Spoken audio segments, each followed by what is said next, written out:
everyone, welcome back to another video by me, the Accessibility Guy. Last week something happened with my uploading of my video. I am not sure why. So I uploaded the first time, and then the next day I used my dad's phone, which I still really wanted because it has got almost no pixels, and it's the full screen, so thoughts why. I really want to get a new phone, which I usually use at night. I don't like using my daytime phone at night because sometimes I do stupid stuff on it. It's a temptation issue, and I love after 15 months of using Android phone as much as I fell in love with Android, my heart always belongs to Apple. I have collected almost all of the iPod Touches from Apple except the fifth one. I want to own the iPod Touch 5 someday, but I don't need it right now, maybe in a few years. It will be really cool to own them all. Plus, if I am finished with my old iPhones, I always hold on to them, like my iPhone 5S, my iPhone 6, Plus, and soon as of Saturday, my iPhone SE2, which I told some of you guys a while ago, it's iPhone 13 Pro Max, but I lied about it. But as of Saturday, I am going all in, and I don't care about if the iPhone 15 lineup is better or not. Speaking about iPhone 15, Apple a few days ago leaked this picture of what the iPhone 15 models will be. iPhone 15, iPhone 15 Pro, iPhone 15 Pro Max, and the all-new iPhone 15 Ultra, which the iPhone 15 Pro will replace the Plus, which Apple brought back after 6 years last year. Apple's big leak is since the Apple Watch Ultra came out, Apple is bringing an action button to the iPhone 15 Pro Max and Ultra. All iPhone 15 lineup will have Dynamic Island at the top of the phone. Only the iPhone 15 will have Apple's A16 chip in it. The other three iPhone 15 lineup will have Apple's all-new A17 chip in it, same as last year. Some reason both the iPhone 14 and 14 Plus had Apple's A15 Bionic chip in it, and the 14 Pro and the 14 Pro Max had Apple's A16 chip in it. Apple has started working on the concept of their iPhone 15 lineup, and first time Fiani Apple will put USB Type-C in all iPhone 15 models. Yippee, thanks be to God, for he is good. Apple leaked a few days ago the release date of iPhone 15 lineup, and it will be released on September 17th. So I have been reading about the new iPhone 15 models, and while there's not many big changes as I thought, but we will get a new camera lens on it and two new colors, which are bright pink and sky blue. Both looks really nice, but my two all-time favorite colors are purple and pink. It's totally fine. Some men like me like those colors. Anyway, so let's get back to the main topic here, which is me talking all about the next major software update of Android, which is Android 14, which the icon and the logo looks like this. While they already have a name for Android 15, which expected to be called Vanilla Ice Cream. Android 14 Developer Preview 1 on February 8th of 2023.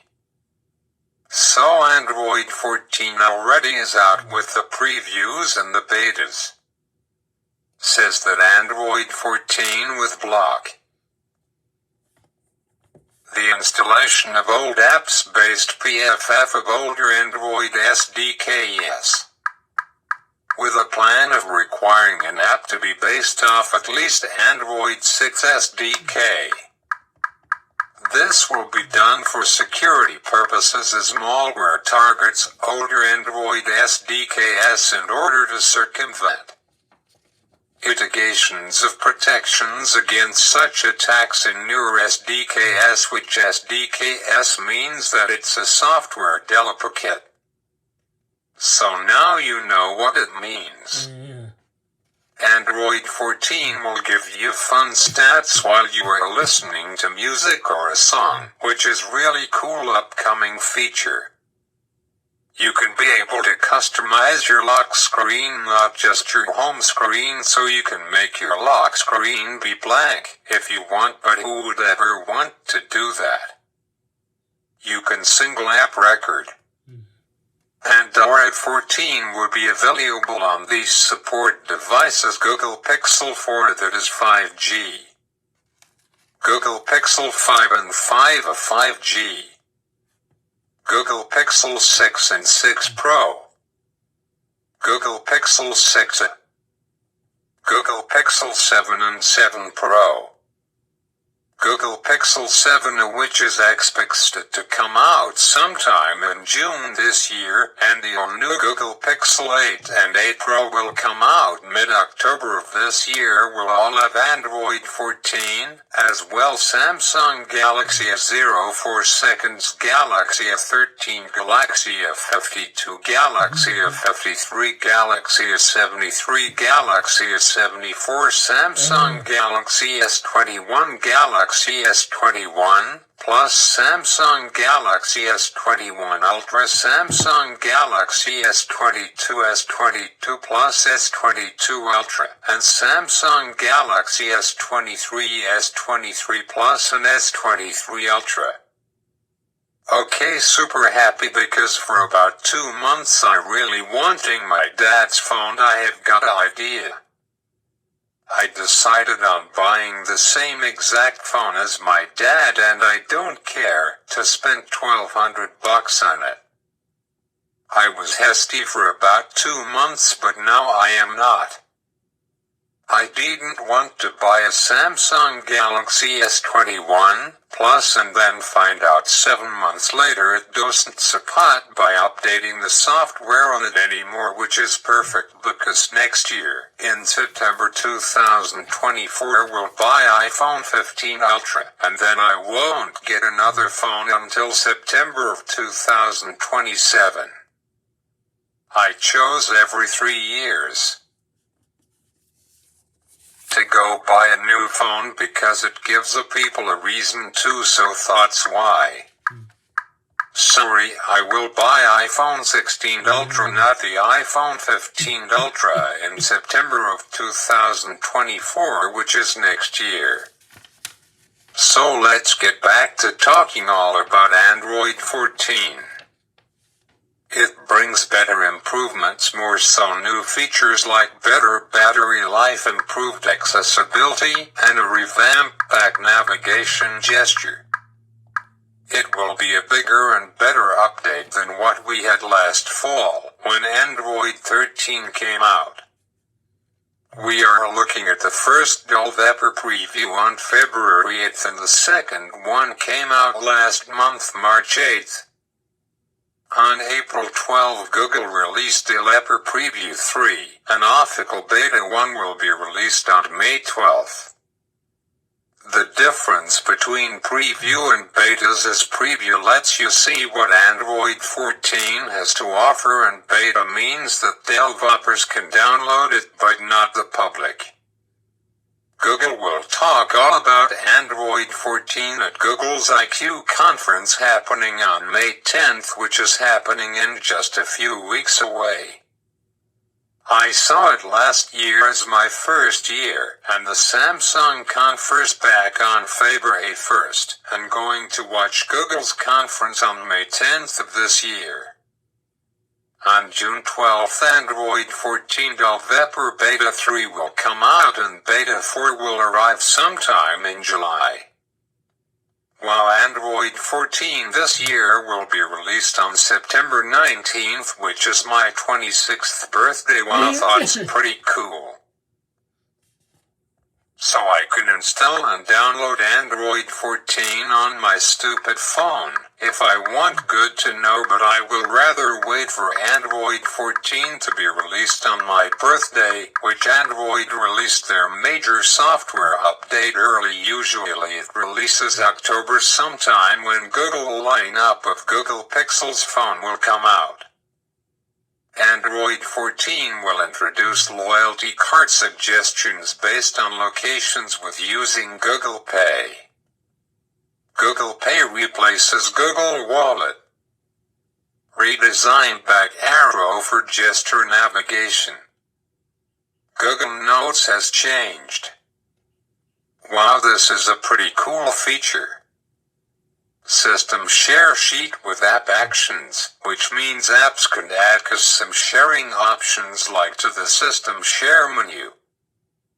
This allows an application like Chrome to include custom sharing options like send to your device's QR code or a copy link, omitting the need for a custom share sheet altogether.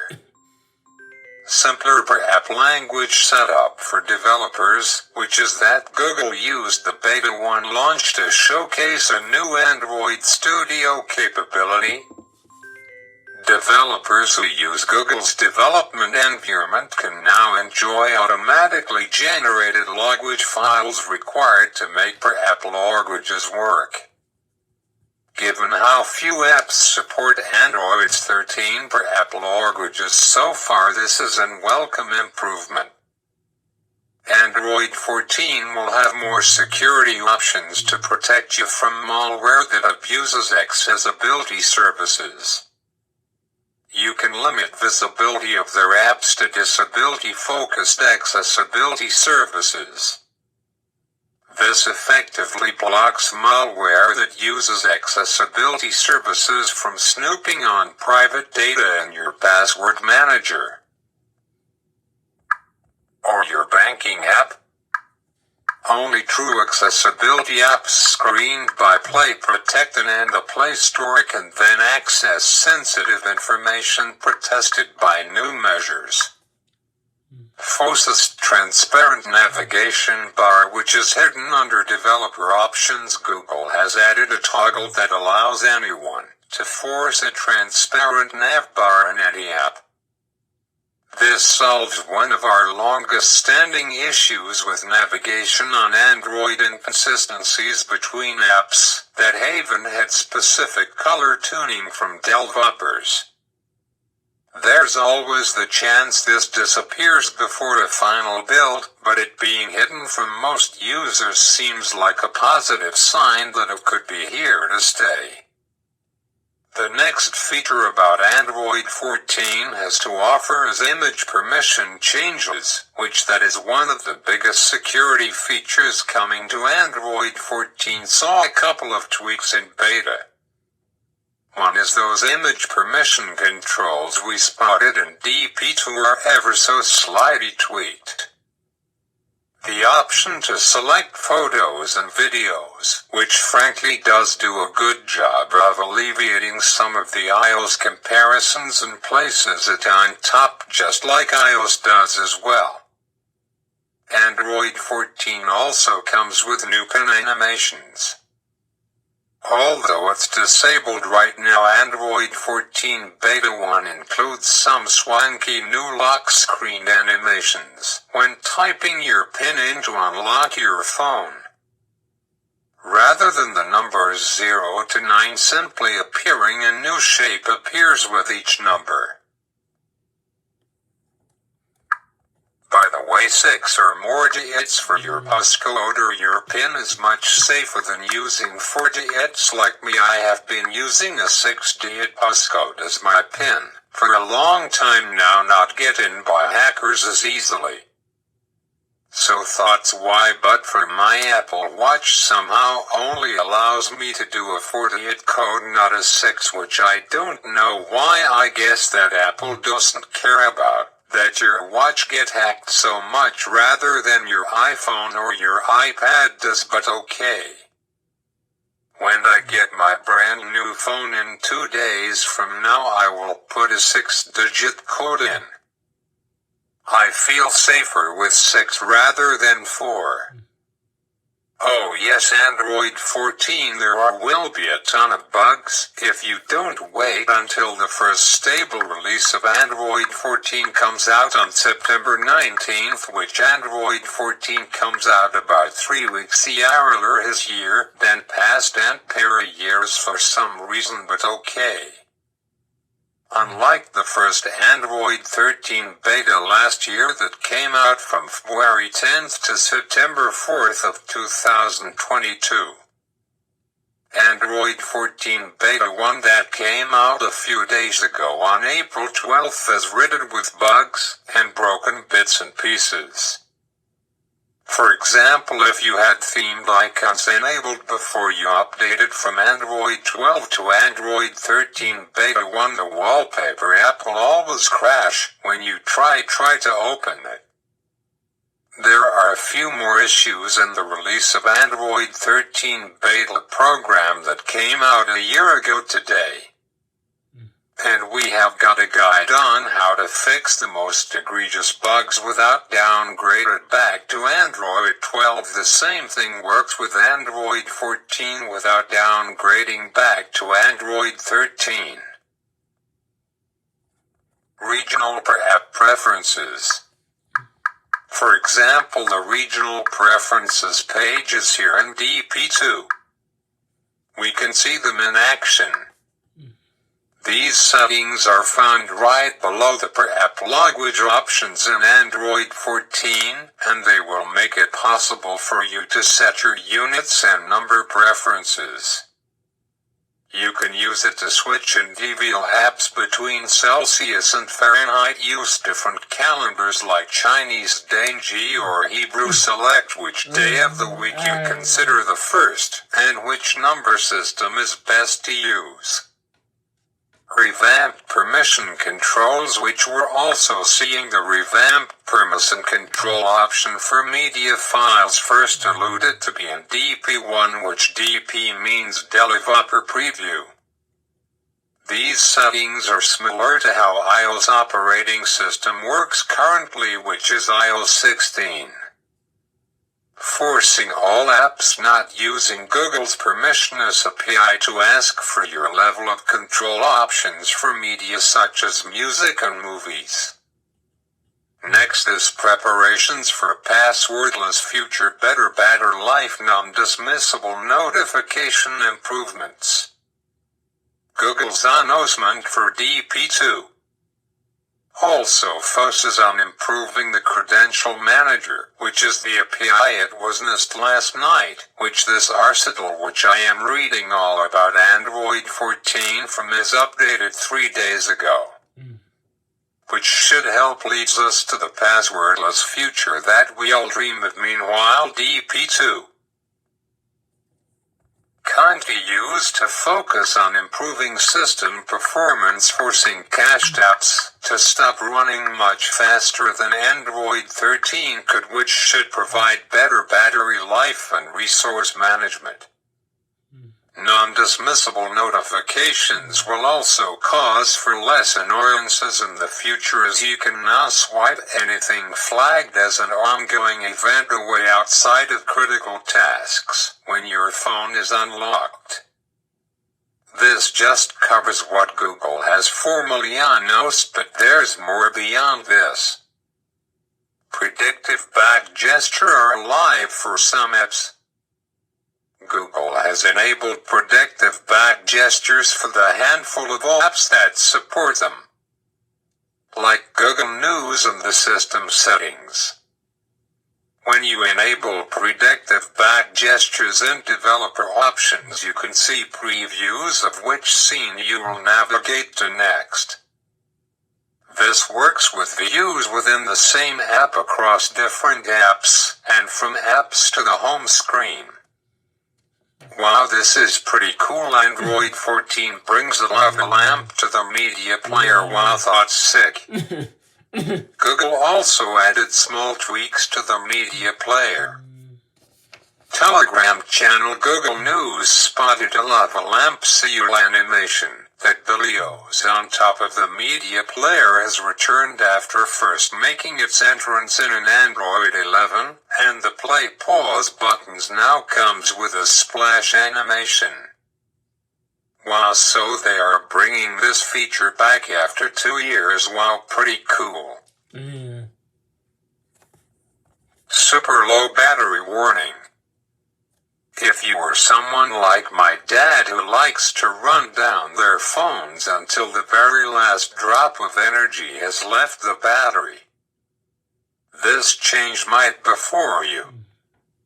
On Android 14, Google Pixel phones will send you a notification when your battery drops to 2%, giving you one last chance to scramble for your charger and top it up before the battery is fully depleted. Faster and more secure pin and theory. I am going to quickly read about this because I am running out of time. Tonight it's Game 2 of Toronto Maple Leafs and Tampa Bay Lightning, and now it's the middle of the second period, and Toronto is winning 3-0. They will hopefully tie up their series 1-1. So thoughts why I am hurrying this video up. Apple already has this feature when iOS 16 came out last fall. Emoji icon wallpaper, which you will have to read about it online. Improved high contrast text when using Material You themes. I am just telling you the main topics about Android 14, not telling you about them. Flash for notifications. I don't know if I really like that feature. I think you can turn it off under settings. Separated ringtone and notification volumes, and less goofy volume sliders on bigger phones. Independent live wallpapers on lock and home screen.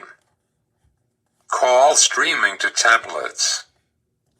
The end is nigh for spammy task manager apps.